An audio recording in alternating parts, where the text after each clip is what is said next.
welcome to this Parents of Alumni event in our very pandemic venue. So hopefully next time we're together, we won't have to be in our garage. Anyway, we're so glad you're here.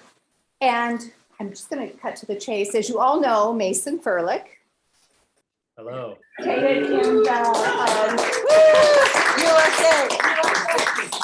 class of 2011, participated in the 2020 Tokyo Olympics this past summer.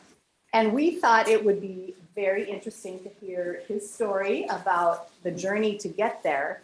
And then his parents' story, Mike and Char's story, about what it was like for them to watch him make his way to the Olympics. And not just, since April, but maybe since 2000 and something. So congratulations, Mason and Char and Mike. Yes. And we're glad you're here. And now tell us everything. The running secrets. Yeah, not all your secrets. Yeah. I'm gonna keep a few of those because Danny's getting kind of like he's doing the trifecta. I'm not gonna give anything. Mason, do you want to start or?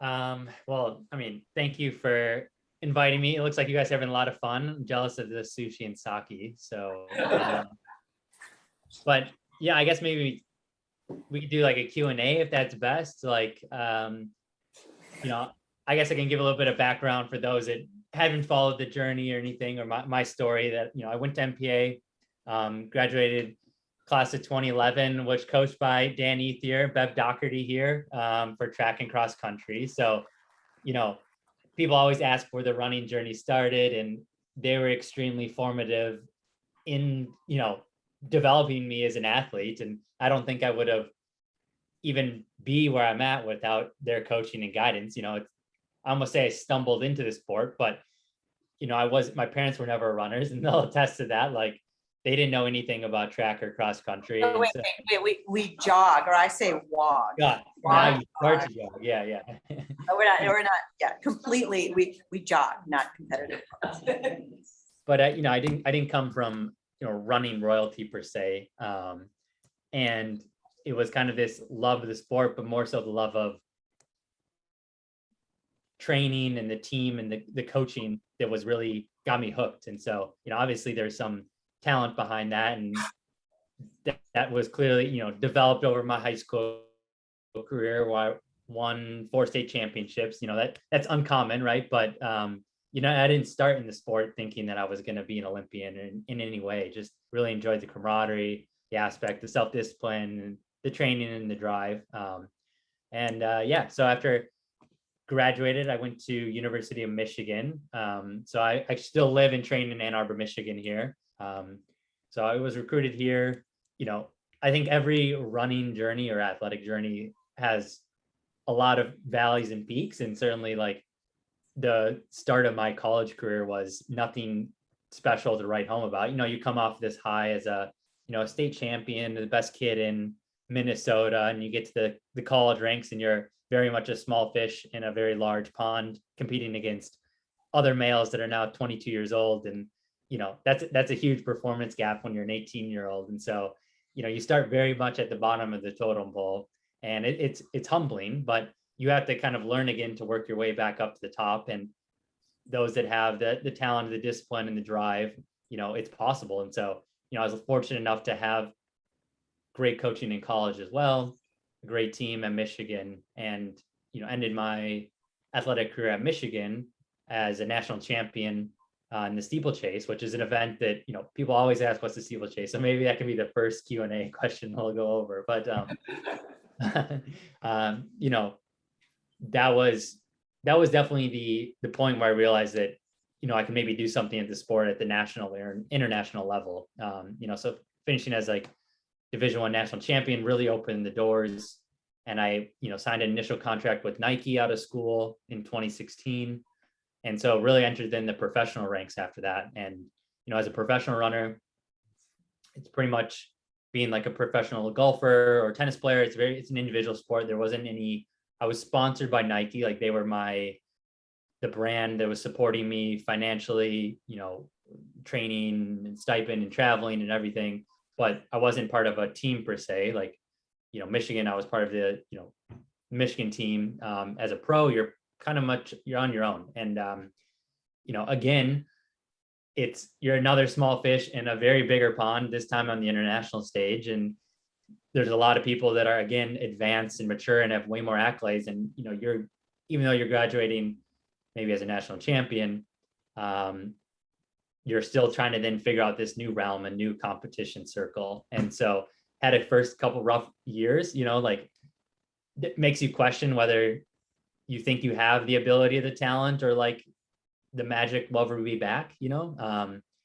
And, you know, went through my fair share of injuries, like lost pretty much every race I ever did, you know, like the win-loss ratio is, you know, it's terrible. You only have a couple of good races, it feels like, to define a career. And so, but the pandemic year was something special, I think, and like a turning point in my athletic career at the professional level.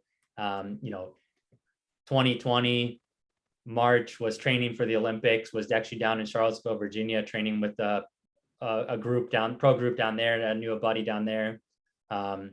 Training was going fantastic. And, you know, as the news starts to trickle out of China and the virus is in Italy, like, you know, of course, the attention turned to whether the Olympics would happen that year.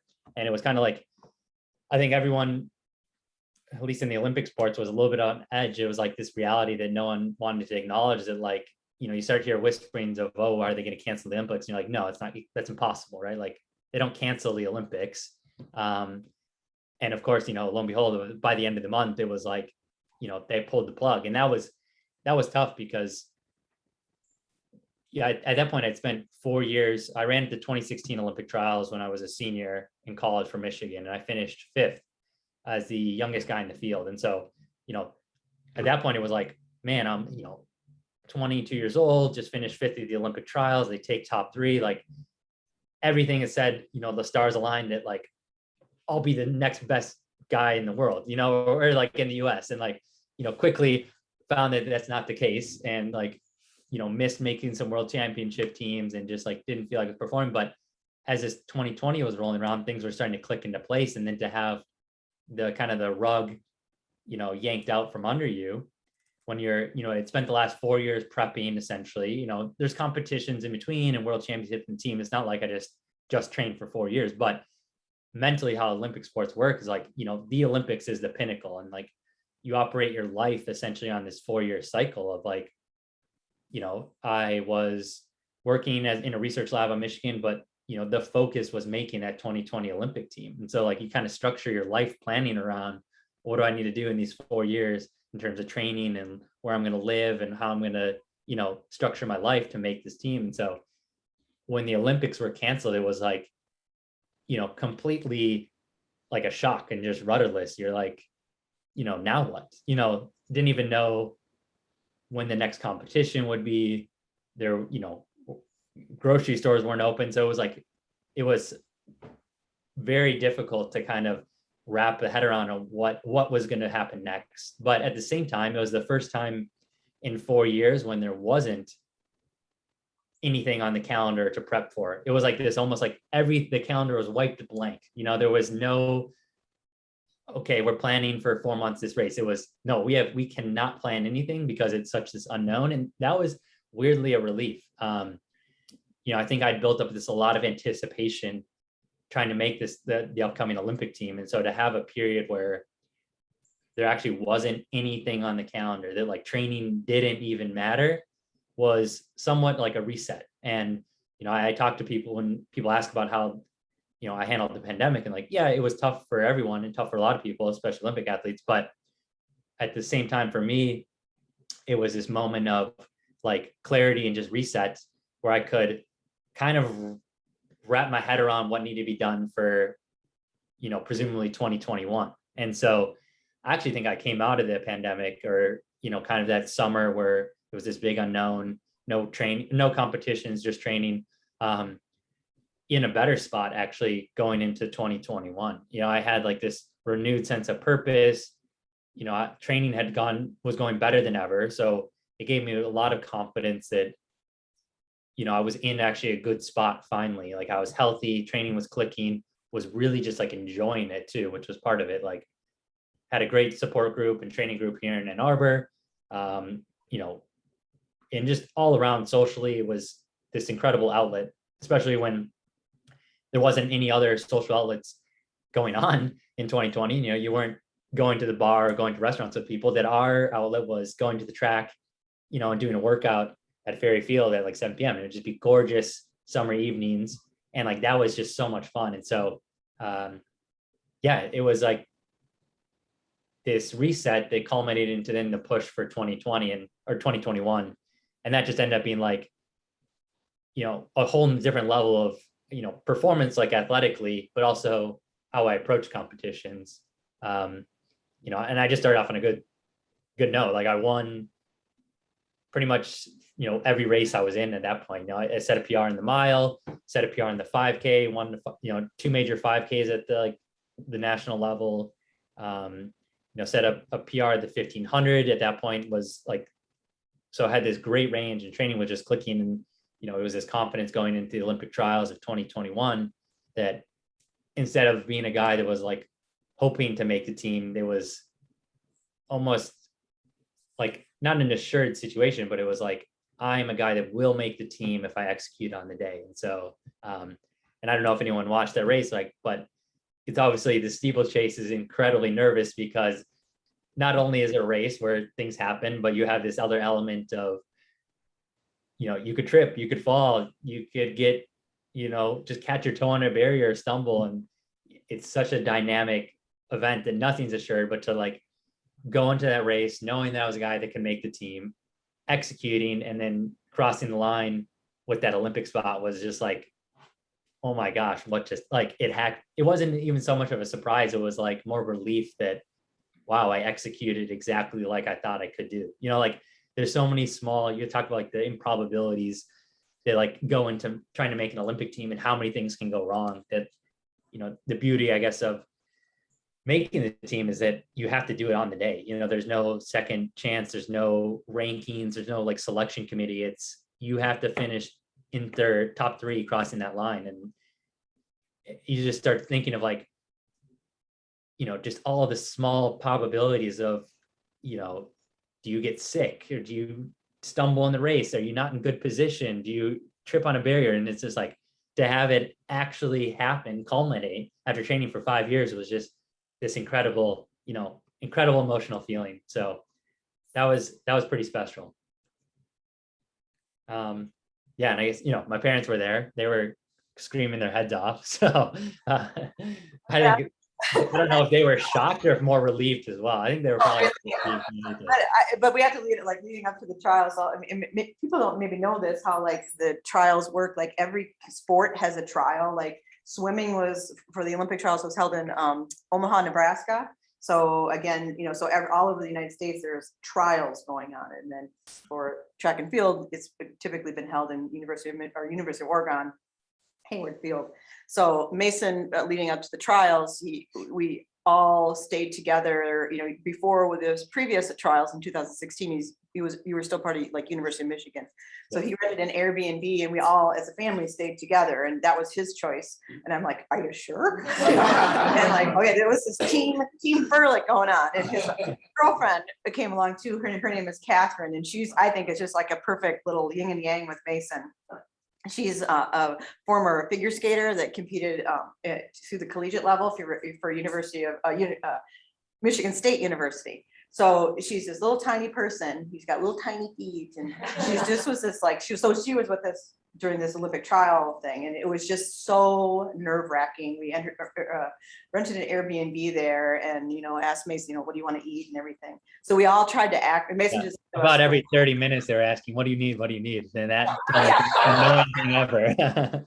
We weren't supposed to ask him. I said, okay, Mason, you know, tell us what you don't or do want, you know, be honest, you know, you're an adult, we're all adults. And he's like, I don't want to be asked how I'm doing, you know, or how I'm nervous. Okay. So we'd all ask, be like really normal when he was, so he was with us during the day, and then he'd have to go to Hayward Field and, you know, train, or the other, not Hayward Field, but a training facility, and meet up with us coaches. So there was times that then he was gone from us.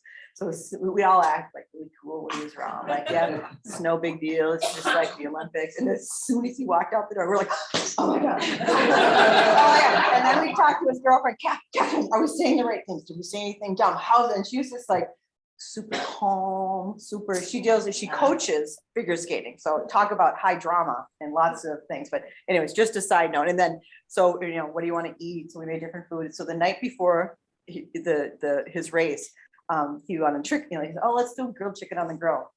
So I'm like, oh, I think I bought it at the store. And I'm like, oh my God, what if I buy the one that's contaminated with E. coli? And then I asked Evan, our youngest son, to grill it. And so the next day we compared notes. We're like, he's like, Mom, and then you made me grill it. Cause I woke up at night going, oh my God, what if I bought the rancid pack of chicken? And then Evan woke up, he said, he thought, oh my God, what if I didn't, you know, so it was all, everything was so nerve wracking. I don't know. I think the addition of the pandemic and, you know, if Mason tests, we try to be really careful there when we're there. We try to buy the food, you know, eat at the Airbnb, so we're not exposing ourselves. But as Mason knows, and all of us know, as soon as even if you test positive and you're not symptomatic, everything shuts down. I mean, you are eliminated, you know, there's no going back. So, oh, that was nerve wracking and the whole bit. So anyways, that was my side note, so.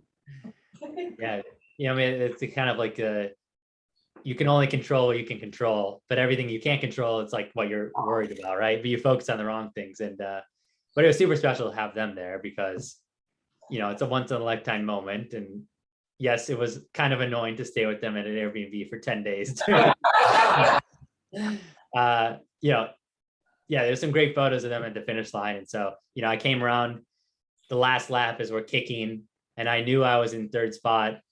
And you know, good position. It was just like coming off the last water pit.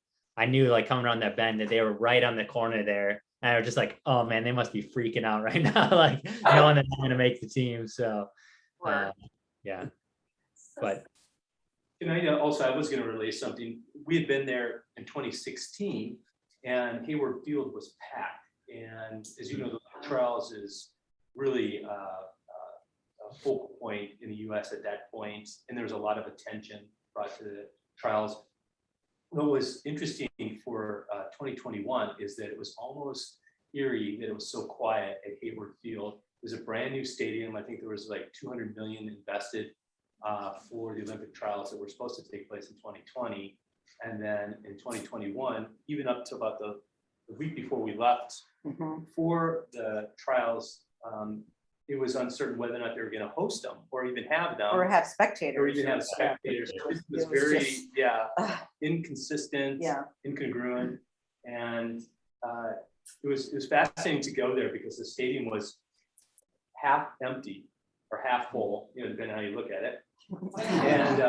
And it was kind of it was nice and kind of patriotic too, because everyone who had made their way there under the given circumstances realized what a challenging situation it was for everybody, including the athletes. So it was kind of it was an interesting time and period that I'm sure many people remember just at this juncture. But for us, the Ferlics particularly, to have this one opportunity to be together as a family under such strange circumstances, it was definitely very fulfilling. Yeah, well, maybe I can continue this, or I guess for the Olympics themselves, to this every ask, you know, how was Tokyo? And it was you know, pretty obviously held under strange circuit, like, you know, thankful it actually happened. You know, even after making the team, I feel like people were nervous in that month between, because the trials were held you know, end of June. And the Olympics like didn't happen in Tokyo to end of July. So it's like a month in between, about 4 weeks. And even then, like, I was nervous until I got on the plane to go to Japan, because I was like, are they going to cancel them? You know, there was this talk of like how much the Japanese public didn't want them. And I was like, oh God, this would be horrible. You know, and it's like, make this team and then just have it like ripped out from under you again, you know, like saying, oh, we're not even going to hold them. But, you know, we went to Hawaii, Honolulu with our training group. So I'm fortunate to train with Nick Willis, who's a New Zealander. It's actually this was his 5th Olympic team. So he's made more Olympic teams with 1500 than any other male in history. He's won 2 global medals. He trains in Ann Arbor. So like, you know, he's 38 years old and, you know, kind of a mentor in our training group. And so really fortunate to have him, you know, he didn't even think he was going to make the Olympics this year. And luckily he got the very last spot by the like World Athletic Association to be selected. So he had this guidance, you know, he was just like happy to be there for the 5th time and like, but obviously had this wealth of experience. So we went to Honolulu beforehand for a week to just adjust to the time zone because, you know, they made it really tough on athletes to actually compete because of COVID rules. They only allowed us to fly into the country 5 days before our first event. And we had to leave 48 hours after we competed. So, you know, that means it was a 13-hour time change from, you know, would be from Ann Arbor to Tokyo. And so that would only basically give you 4 days to adjust, which is like near impossible. You know, normally under like regular circumstances, they would have Team USA would have a camp, like a training camp in the country, like the 2 weeks before the games even started. So like we'd be in Japan for like 3 weeks before you even first race. But like because of the whole situation, they just wanted it like in and out. And you know, so that was like tough to prep around because this whole thing is like logistical problem of, you know, we went to Japan or Hawaii to try to adjust because that was about halfway. And so, you know, spent a week in Honolulu beforehand and, you know, had some training. And then it's like, you know, it's super weird, just like boarding the plane and be like, all right, we're going to the Olympics and, you know, racing in 5 days. And so, you know, I landed in Japan and we go through all these COVID protocols. We had to get tested at the air, like 2 tests before we even boarded the plane and then tests once we land in Japan.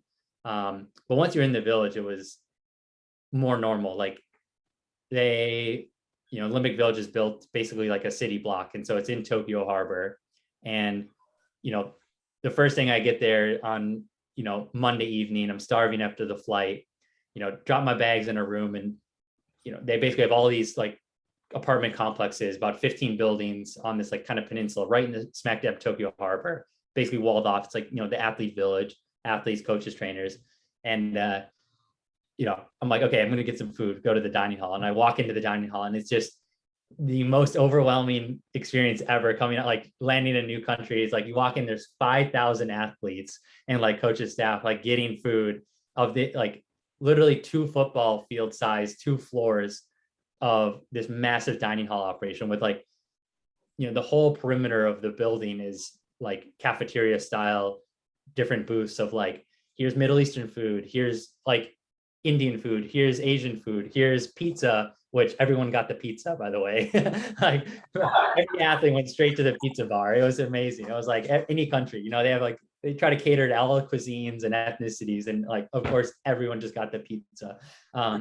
But like, you know, walking in and like seeing 5,000 other athletes like scrambling, getting calories was just like, whoa, you know, it was like the most disorienting like feeling ever landing in the country and like being just like plopped in the middle of athlete village. But, you know, my experience from the games was just remembering those interactions. Like, you know, you're in the village with, you know, I think it held at, you know, 12,000 people were in there continuously. And it's, you know, 160 different countries, you know, 75 different sports, you know, so you have the gamut of body sizes from Nigerian basketball players to, you know, Simone Biles, who's like 4'10", you know, to shot putters, to distance runners. And it's just like so fun to see all the different people and ethnicities and countries. And you're like, oh, I didn't even know like that was a country. Yeah. You know, everyone's wearing their Olympic kits. And so it's just like this colorful display of, I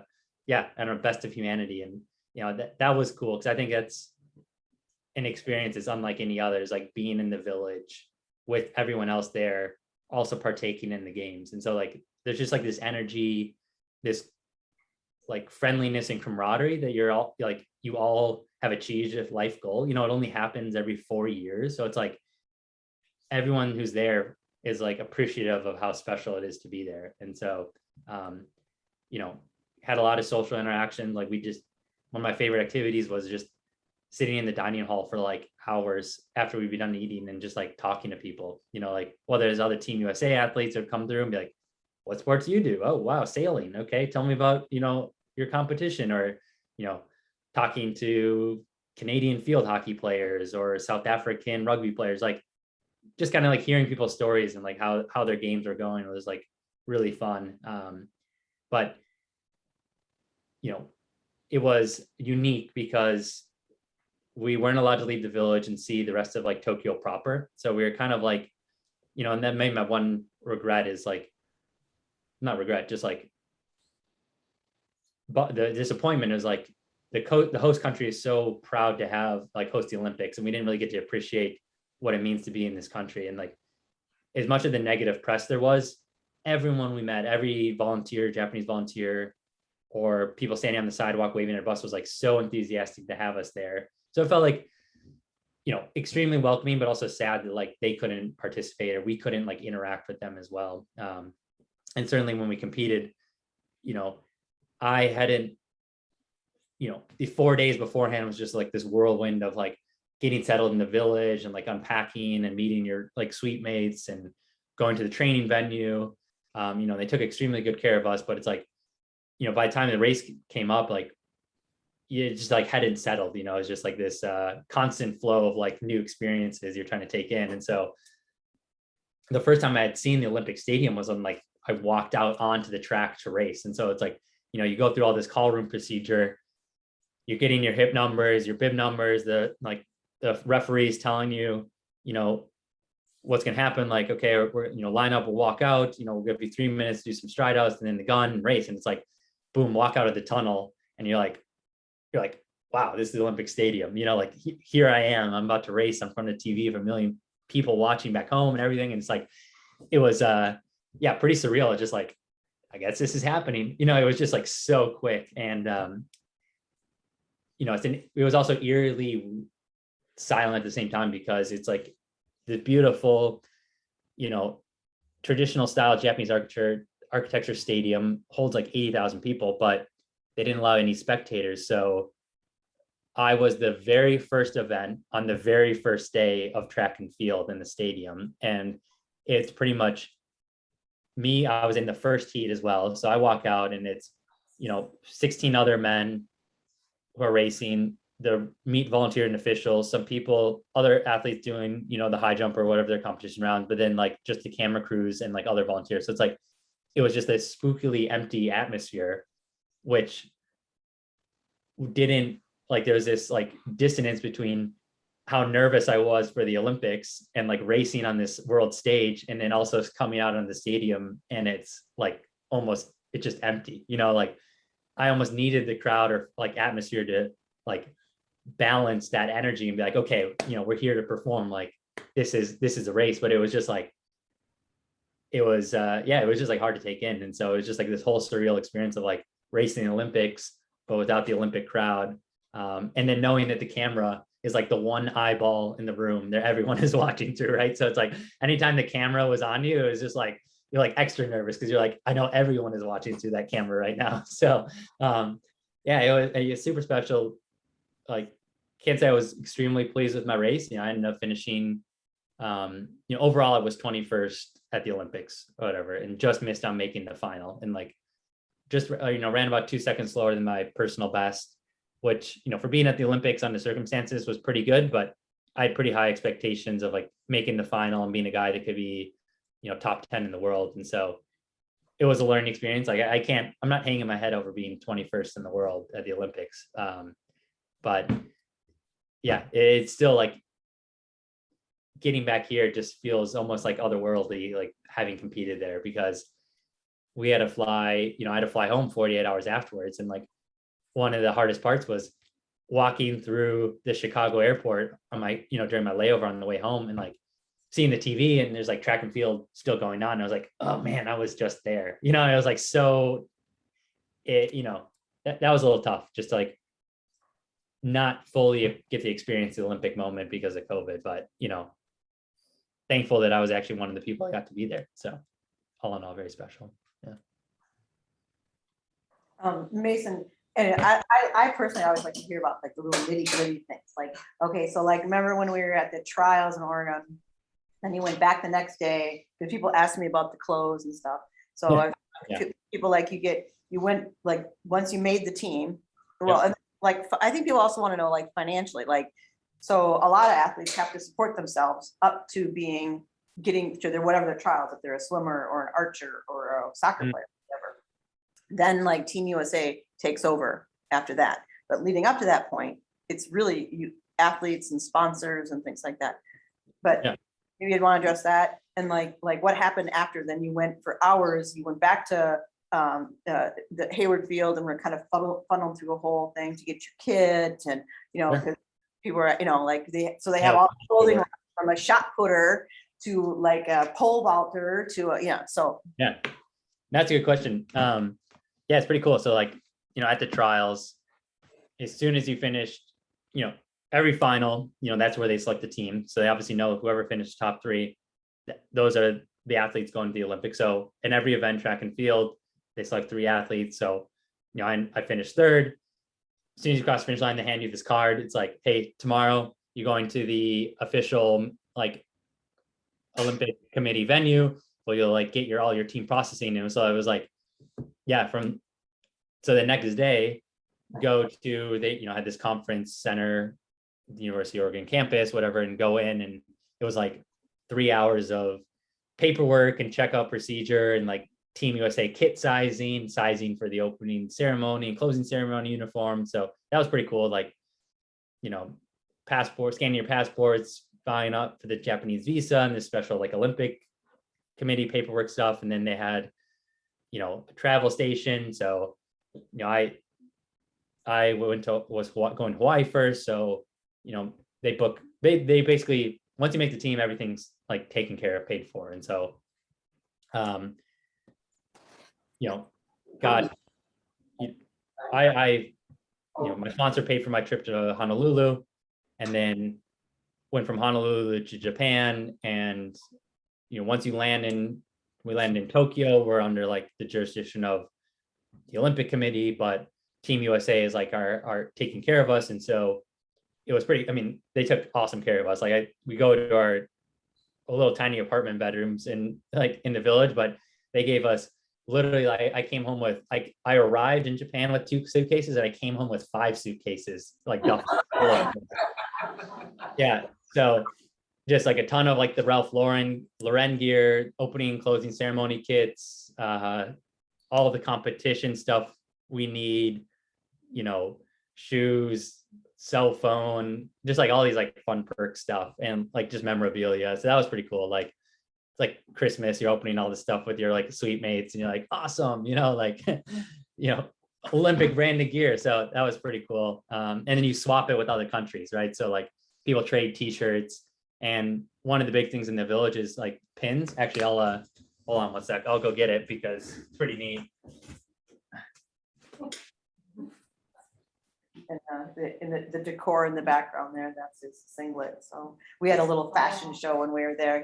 When we were in Oregon, and I was telling somebody here, like, so they could get like shorts and the singlet, and then they had the like the speed suits, and Mason looked really funny in the speed suit. It was like putting a tube sock on a paper towel roll. It was like,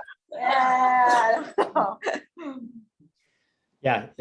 So like one of the things they do is every country makes like Olympic pins. And so, you know, we just got like handfuls of these USA pins. And what you do is you go around the village and you like trade other countries for their Olympic pins. And so it's like a great way to meet other athletes and just like this, again, fun way to collect memorabilia and be there. So like, you know, I put them on this bag they gave us, but I have probably like 200 different country pins on here from, you know, everything from like Bangladesh to Serbia to, you know, Thailand and St. Mauritius, like, and they're all pretty cool. Like they're all styled. They all have some country flag or flavor. And so, yeah, came home, after my race, literally spent like 8 hours walking around the village, just like pin training. Like that's the only, no matter what, you know, everyone knows what like pin means, you know, you just like hold them up. Everyone's like, yeah, sure. You know, so that was a lot of fun, like great way to just like, again, meet people. I think that's like the social aspect. But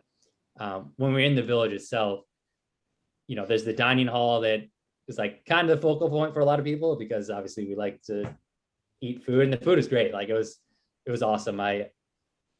they had cuisine all over. Like I said, everyone was a pizza place, but they had traditional Japanese food too, which was really fun. So, I stayed away from most of that before the race, but afterwards there was like a bunch of traditional like seafood and stuff and soups and yeah, just kind of like loaded, pigged out with people after everyone that was done competing, just kind of like free reign of the dining hall afterwards.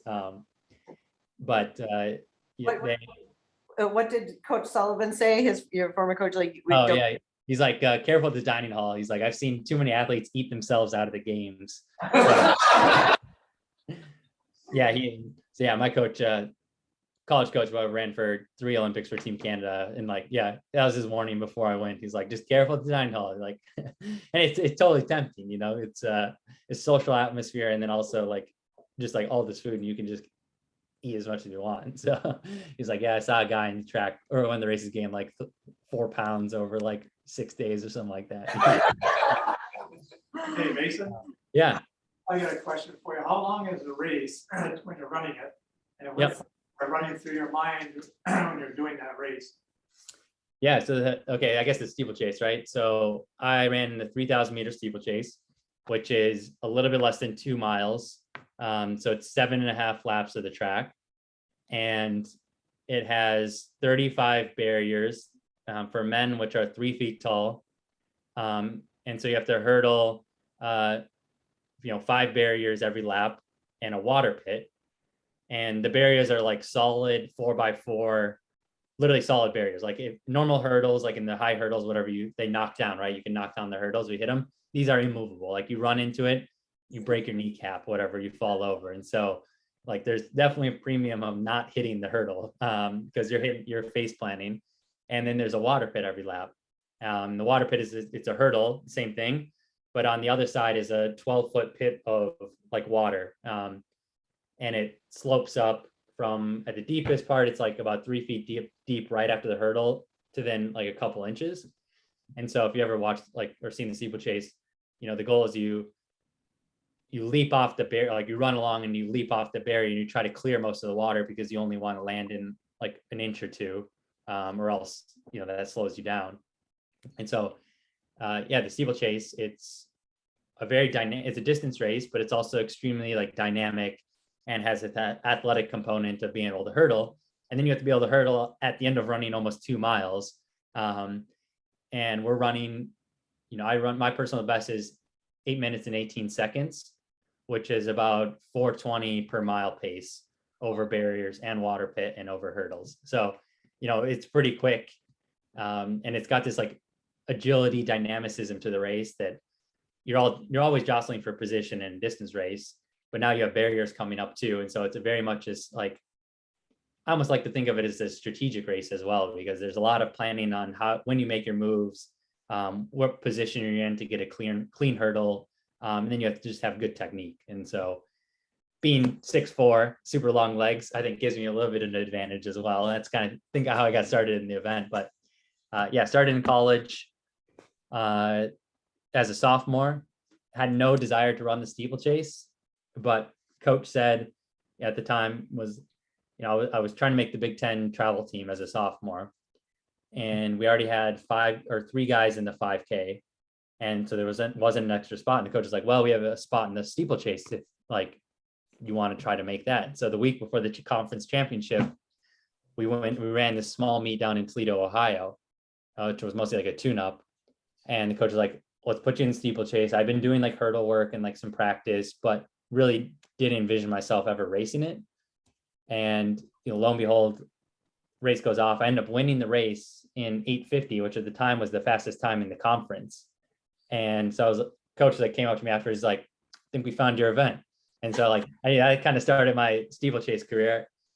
I think I was a little apprehensive at first because honestly it's a very nerve-wracking event. One, like there's always that risk of you trip, you fall, and like you get seriously hurt. I mean, I know people that had like shoulder reconstruction from like completely shattering their clavicle from like falling on a barrier or something. But also too, like, there's so many chances in the race. There's 35 barriers where you could like clip a toe or get, mess up and go down. And so it's like the most nervous race I get, or I get most nervous running the steeplechase. Like I run the 5K, I run the mile as well. I've run 3:53 in the mile and 13:24 in the 5K, right? But I always get most nervous for running steeplechase because of this like unpredictability. So, well, yeah, what do I think about? That's a great question. I think there's different levels of once you get to the, competitive and professional ranks, like what goes through your mind in races. I think like for the layperson, they maybe focus on how much it hurts or like sucks and they want to stop, right? But where, we've trained, I've trained that the races aren't the hardest thing I do in the week, like the practice, the workouts we do are like much more difficult in terms of like overall intensity and pain. Like the race is just one, it's 8 minutes, and yeah, the last couple laps really sting, but it's not the hardest thing you've done in your life, and so it's honestly more of like a flow state. Like you're just hyper focused on the rhythm and your breathing and your stride and where you're positioned tactically. So there's like kind of a lot of like calculations that go through. You're trying to measure your effort correctly against the other guys because you want to be able to have something for a finishing kick at the end, but you need to be in good position to be able to use that kick. And so you're this constant like kind of calibration during the race of like, trying to stay under that red line, trying to stay in control, and also just kind of like feeling the rhythm. And there's just like a certain energy that builds throughout the race, which is super exciting. And like that's why I love a crowd, because I think like a crowd at the trials or the Olympics, they understand kind of the drama that happens in a race and this progression of, especially over a distance race where, it's like 7.5 laps or maybe 12 laps of like this crescendo of like the tempo slowly picks up and who's looking good in the right spot. And that like, that's felt by the athletes too. And so partly why I love, track and field is like, I think there's so much like minutia and micro drama that happens just within even an 8-minute race of like how it's going to play out and who's going to win. Tell us about your training and what you do during the week. Yeah. Like in terms of leading up to Olympics. So I run. Yeah. I, typically run about 75 miles a week. Run 6 days a week. One thing I switched up in training was actually taking a day off. And I think for me that having a rest day actually kept my legs a little bit fresher, but, say 6 days a week, almost like 2 times a day generally. And a lot of it's just like base runs. So going out for an easy 8 or 9 miler at like 6:37 minute pace, maybe do some strides afterwards, then go to the weight room. And then workout days are a lot more intense. And, like this morning, 3-mile warm up with our group. And we went over to the Arboretum, which is like this natural space along the river here in Ann Arbor. And they have this, against kind of the bluffs. And we went and ran like 8 sets of hills today. And so that was like a workout, but, it's just a base workout. Normally during the track season, we would do, we'd be on the track and run, mile repeats at, 4:15, 4:20 pace, or repeat quarters.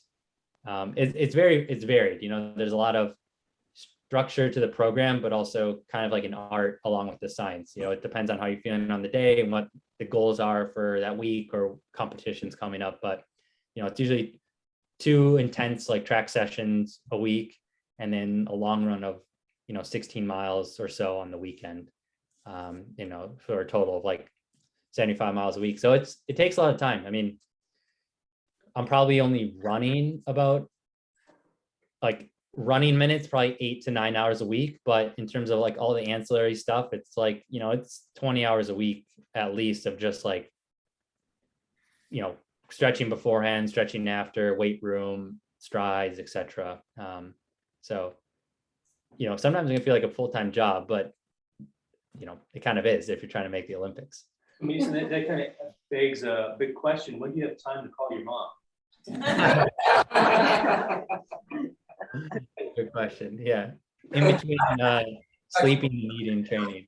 Well, and then, well, people always ask me too, like, well, what does he eat? You know, like, and I think you have a really well-rounded diet. You don't have a lot of like food superstitions or, you know, you just don't eat a lot of like fried, I mean, you eat regular, normally, right? And I think people like wonder, oh, well, are you eating like superfoods or are you really strict about this? And you might want to address that. Yeah. Yeah, probably one of the most common questions I get, right, is like, what's your diet? And I think, you know, baseline is you have to have a healthy diet. But if you've ever met me, you're probably first thing you think would be like, well, that kid needs to eat more, right? So honestly, it's not going to matter. It doesn't matter that much what I put in my body, because when we're training at the volume and the amounts we do, it's like calories almost takes precedent. You know, I just need the fuel, especially carbohydrates, to like keep the energy reserves up. And like, if you start restricting your diet or not getting enough carbs, especially, like you can run into like energy issues and just feeling lethargic and fatigue. So, you know, I like to cook, so I have no problem making healthy meals and trying to eat a balanced diet. But like for me, like the more is better. And so, you know, if it's a bowl of ice cream before bed because that's got 50 grams of sugar in it and, you know, 300 calories, like great, more the better. Let's have a double bowl, you know? So, yeah, but like, you know, for competitions, I'm pretty strict about the night before and the day before competitions. More so for the fact that I like to have like some predictability there. And I think it's just like another variable it's good to control. So you're not showing up to the start line feeling like you have a Chipotle burrito sloshing around your stomach, which, you know, like it, you know, so I like to have something good and stable or known the night before, whether it's just like chicken and pasta or rice and, you know, some veggies or something like that. But, you know, the morning of, day before is usually, you know, a bagel or some oatmeal, some like quick carbs, easy digestible carbs that sits well in the stomach before a race. But then and then people ask you that you must eat a lot of food. And you were saying, I mean, you don't really, you eat breakfast, lunch and dinner and snacks during, you know, between, but you're not, like people always think that you eat like massive amounts of food. And I would say it's probably not that way, right? Probably, yeah, probably. I mean, maybe I'd have made it's relative, right? Like I like to eat a lot of food, but no, I'm not like buffet every day or anything like that. It's you know, just kind of well-timed meals after workouts. You know, that's like the most important, is like getting refueled and rehydrated after runs and workouts so that your, you know, body can use those nutrients to, you know, repair and recover. So, you know, just like to have like kind of a standard meal schedule, but, you know, if I go for a run midday or something like that, it's like having a snack or something afterwards as well. But, you know, generally a pretty big dinner. So Mason, Yeah. when you coach hurdlers, they're over the hurdles every day and Yeah. doing their intervals often over the hurdles.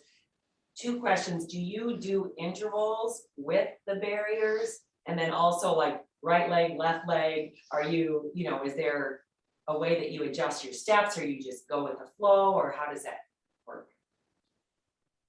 Yeah, definitely do, especially during the track season, like once the spring rolls around, the weather warms up and we can go outside, we do workouts over the barriers, like probably once a week or every other week during like competition season.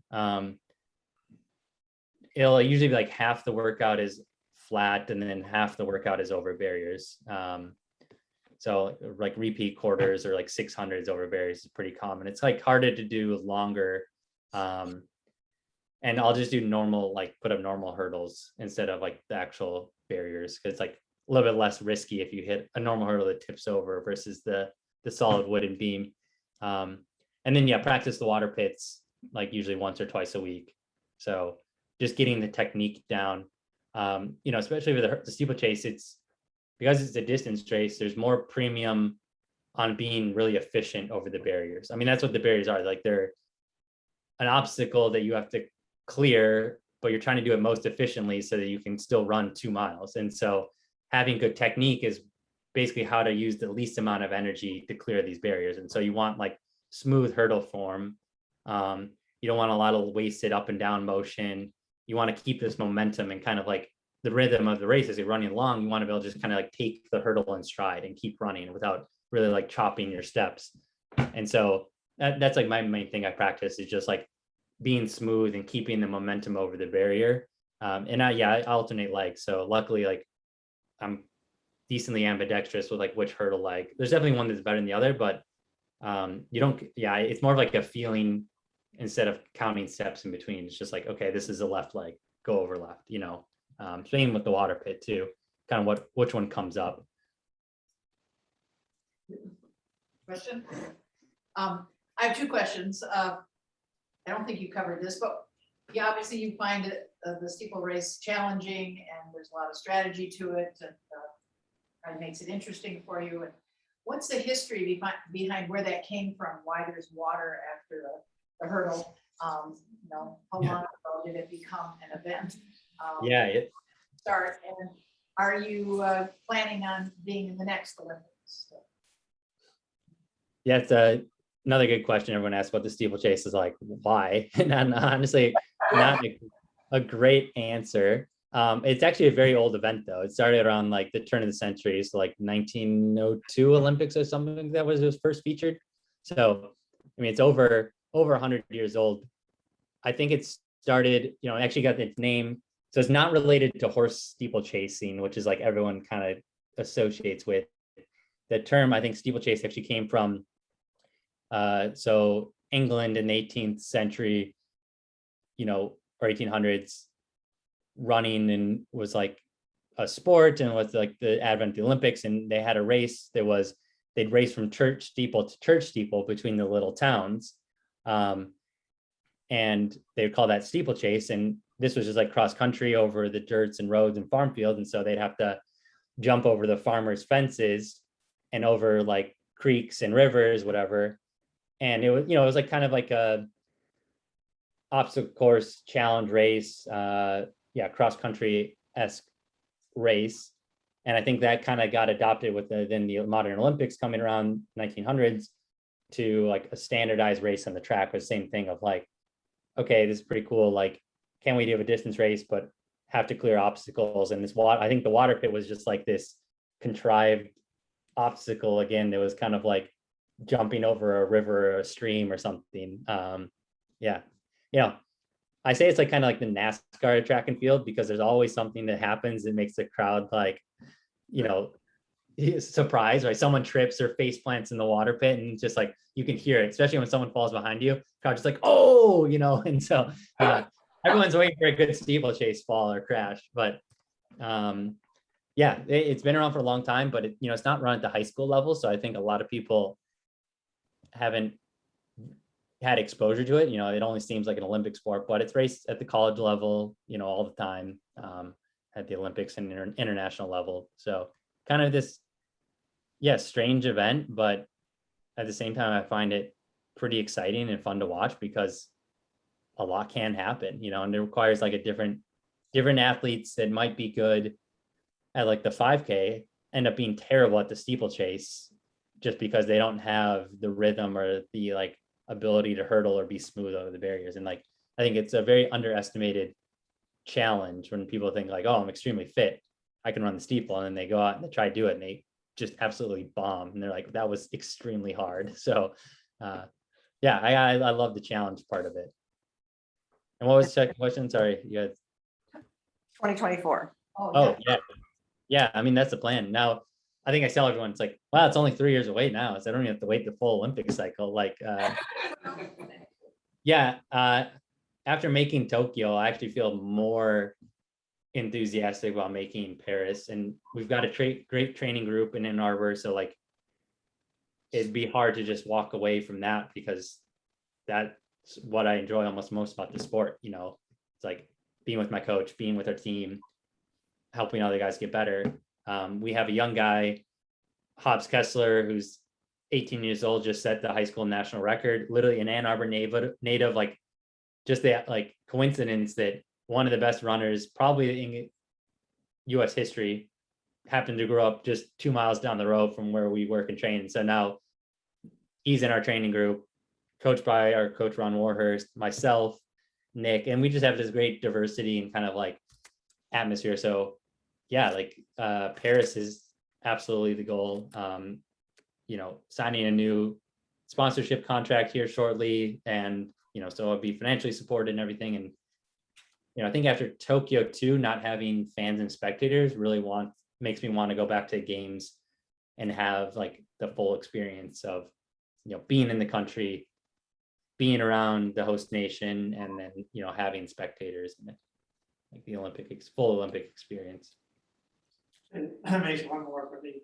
I was kind of wondering on that barrier by the water, does that get wet after people are going over it, splashing in the? Yeah, actually, that's kind of one of my fears, because the top does get a little slick, because while you are landing, like jumping in like 1 or 2 inches of the water, so your shoes do get wet. They're like track spikes, so they're very, very light material, like non-absorbent. They're, you know, almost like a synthetic upper whatever, like very no cushioning in it essentially. So like it's not like it's absorbing water, but definitely gets wet. And yeah, after like the last couple laps, the top of the barrier does get a little slick. And so I've definitely seen people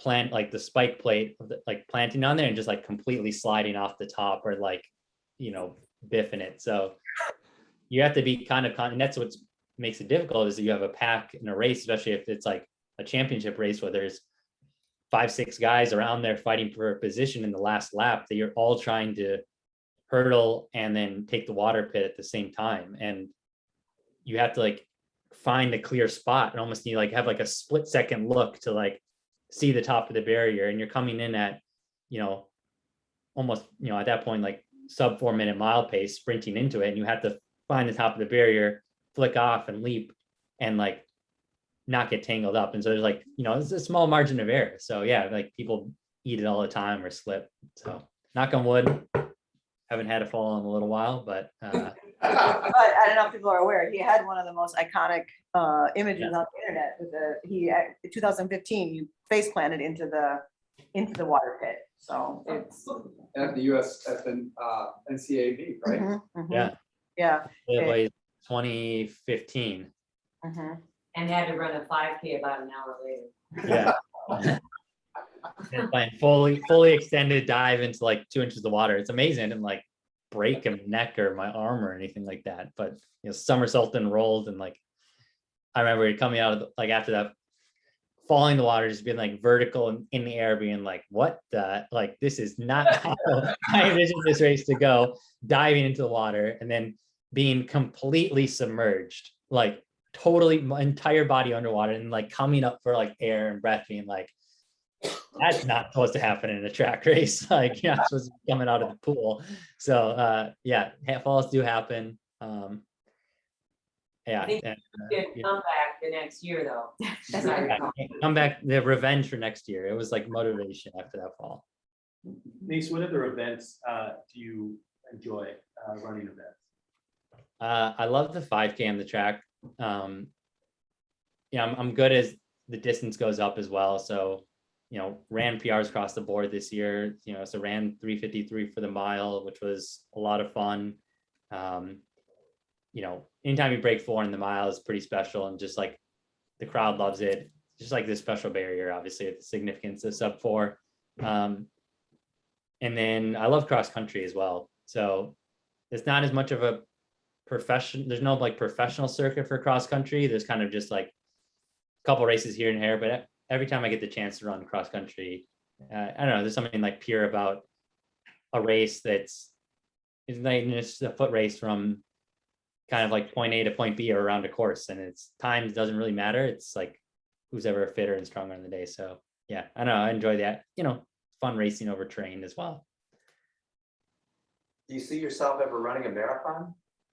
Yeah, absolutely. I think after Paris, the goal is to like switch to full-time marathoning. So there's kind of like a split within the professional running world, right? Where while you're kind of young and like quick and elastic, you're on the track, right? And everyone like starts their career racing on the track.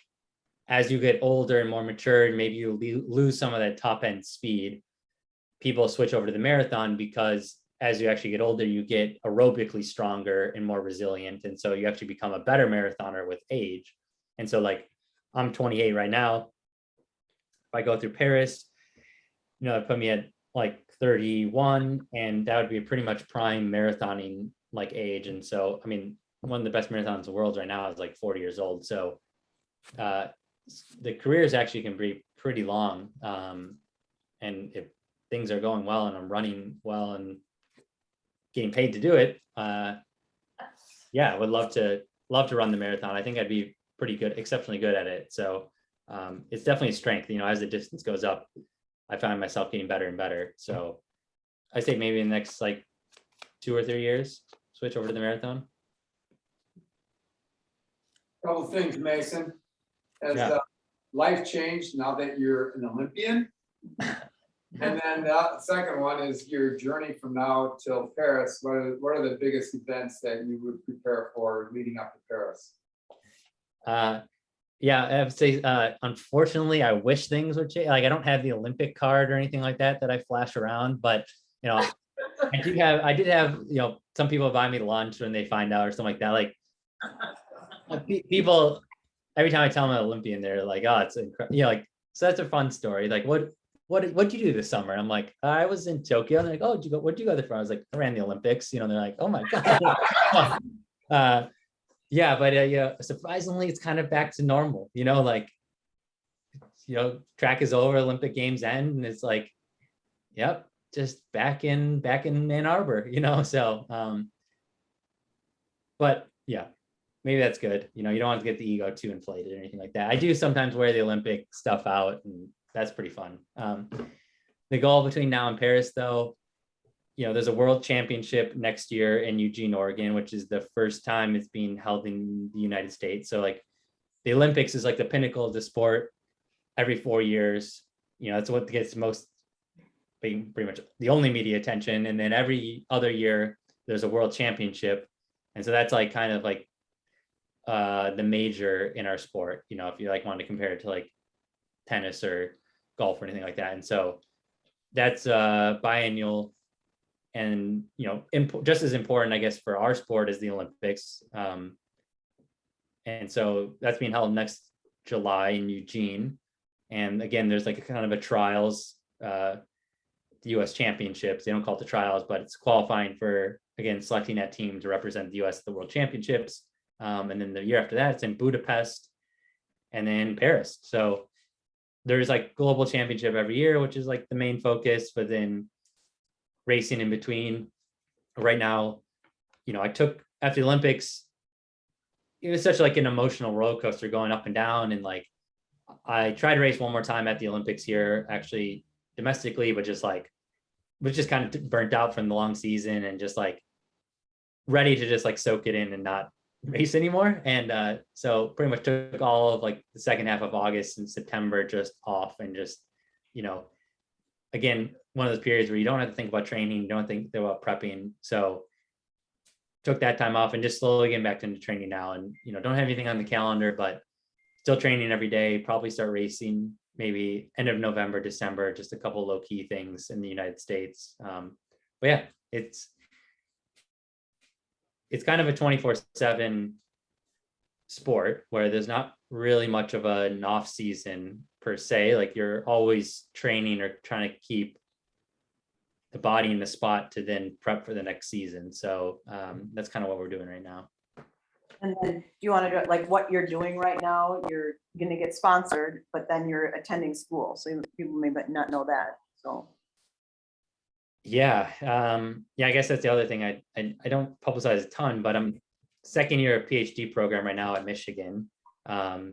So studying statistics with a goal to do something with like precision health and medicine and machine learning. So kind of like a fun intersection between, the hot world of machine learning and data science, and then kind of my experience as an athlete with health and performance and training, and kind of like how some of those experiences or knowledge can be translated to help, anyone in a healthcare setting or performance setting. So that's been very busy. Like, to be honest, I haven't, part of the reason why the Olympics feels a little surreal is like, it was kind of like, came back and then started school 2 weeks later. And so it was just like, well, got to study for an exam, it's not like didn't get any time off, it's not like, yeah, I think it's not like a ticker tape rate. It's just kind of like right back to the grind.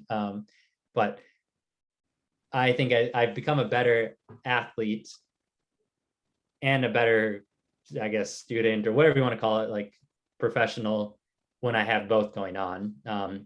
When I first graduated from Michigan, I had signed my initial pro contract. I thought it was going to be the greatest thing ever because I was like, I'm just going to run for a living. I'm like, that is the absolute dream. Like every track season when I was in college, like we'd finish school, take finals in May, and then we'd have kind of the post-championship season, like conference meets and NCAA meets in May and June, where there's like, you're not in school, you're just running with the team and training. And it's like, yeah, those are some of the best times ever. Cause you're just like, summer's, just around the corner, you're not in school, you're just training. And you're like, I just want to be a pro runner. And so when I finally got the chance to just be a pro runner and just train, I was like, oh, this is gonna be incredible. Like I can just hang out and like work out and I'll be so good and it'll be amazing. And what I quickly realized is one, the professional circuit only really runs from like April to September is like the main bulk of the season. And there's stuff like in the other, like in the winter and like indoor track and stuff.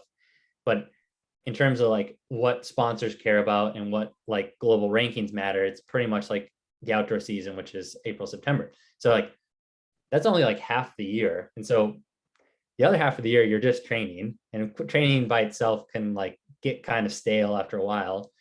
And then I got hurt.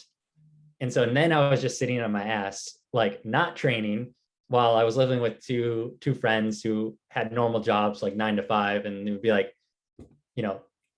wake up in the morning, like drinking my coffee, like, see ya, they're going to work. And they come back the evening at 5 and I'd be like still in the house or something like that. And be like, hey, and I was like, well, this kind of sucks, like I didn't feel productive in any way, or like, there was, when running wasn't going well, there wasn't anything else really going on. And so I actually started, I picked up a part-time job working in a research lab on campus, and that kind of morphed into and like progressed into a full-time position. And so I actually did that for like 2 years. And that was great because it was like, I was able to kind of flip back and forth, like code switch on, was I an athlete?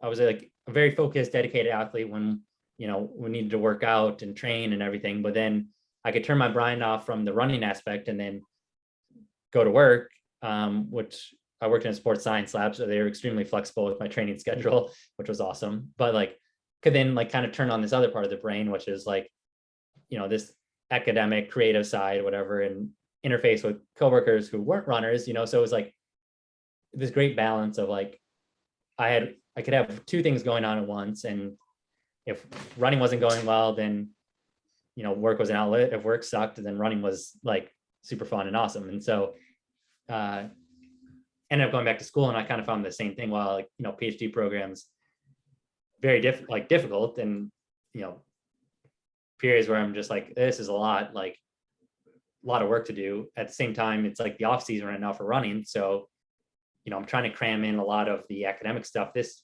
fall. And then as spring rolls around, kind of step back and switch more towards the athletic focus. So yeah, found a good balance. I think it doesn't work for everyone, but anyone that asks like advice on being a pro runner, because there's so many, kids come out of college and want to be a pro. I'm like, you got to find something else to do. Like, you got to find either a job or a hobby or something that takes something in your life that can be like put energy and focus towards, because if running's not going well or training's not going well, you're just going to be like sad and depressed all the time. You need some other like outlet. And I think it applies to a lot of things in life as well. What's your new sponsor? I can't tell you until it's Oh, no, we had the secret I'll inside the talk to you garage. later. starts with A ends in Edus.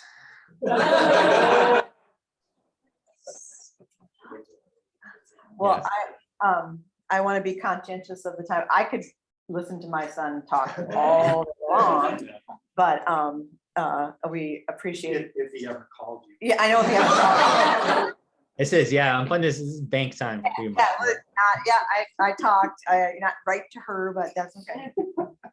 But, I think, yeah, it's, been an over and out, it's 12:45, and I appreciate everybody This has coming been and very, listening very to fun. him.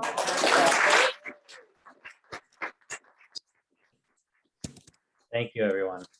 I do think, I'll plug you, I think you'd be a great sports announcer too, like I could see, you know, so, yeah, yeah. Mason, I know Well, you. I People know- need to start watching track on TV because there's none. Not every 4 years, yeah. I mean, yeah, so. Mason, I hope to be back to MPA this fall. I was actually back home to last weekend. And then the week before, I was home early in the summer, but school wasn't such. So I'm trying to line it up so I can go to MPA and, you know, be fun to do school assembly or to come to cross country practice or something. So yeah, hopefully before limelight fades. Mhm. Well, again, thanks for having me. Enjoy the sake and the sushi. It looks amazing. Mason, thank you so much for joining us. And do you mind staying on for a couple more minutes in case anybody wants to come ask you a question? Sure, yeah, I'll be on for, yeah, maybe another, let's say till 1 o'clock there. That'd And be great. yeah, feel free to come up to the screen and ask me questions. Ask it. Thank you so much, Mason. And